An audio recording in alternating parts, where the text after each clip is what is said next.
Hey there boys and girls, Lucky here and welcome back to another CSGO video. Today I got a couple of tips for you guys in order to get the most out of your deathmatch practice or training, so I'd say let's get right into it.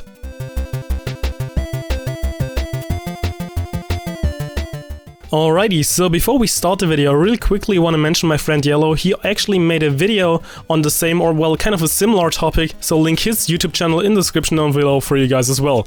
So now let's get actually into today's topic, which is how to get the most out of your deathmatch practice, meaning how can you be more efficient and how can you train or practice more effectively.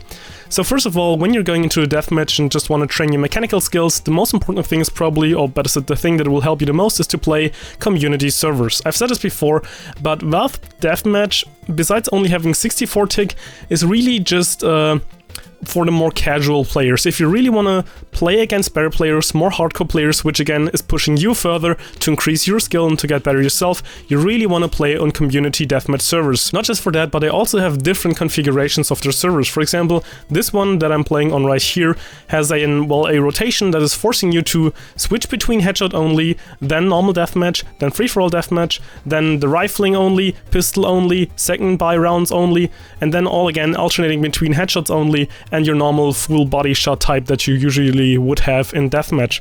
And just by having that, it's really forcing you to learn all aspects of the game. So it's not just, well, I'm a good sprayer or well, I'm a good tapper. You cannot just simply rely on only one kind of firing rhythm or one firing technique or just only one kind of weapon, saying like, oh, I'm only good with the AK, I can pistol. These modes will force you to use all the weapons that are usually being used in matchmaking, so you definitely will get better by using, or better by increasing your mechanical skill level. Now another tip that I can give you is kind of one that is sharpening your senses, as you might say. So some of you might already have noticed, but in this video specifically, as you can tell, there is no game sound. So what I did basically right here is I was turning off game sound and was only playing like that, only kind of concentrating with my eyes, not having kind of any input using the audio of the game. And by doing that, you'll actually give yourself a disadvantage. You're basically handicapping yourself, and it's important what kind of handicap you're giving yourself.